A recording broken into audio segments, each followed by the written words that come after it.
Deməli uşaqlar, hərəkətin təsdiq və inkarını keçdik.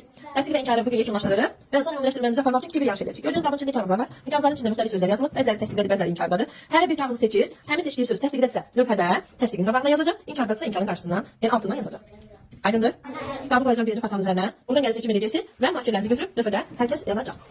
Belə eləyək. Mən sizi komandaya bölürüm. 2 komanda olaq. 2 komanda olaq və görək hansı komanda tez bitirəcək. Yaxşı?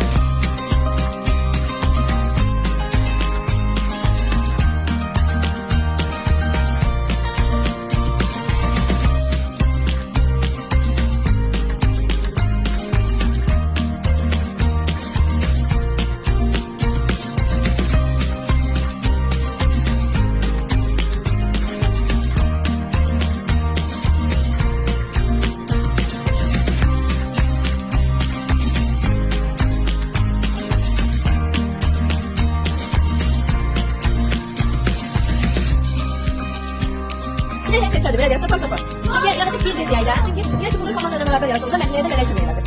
Ona görə də nəticələr bərabərdir.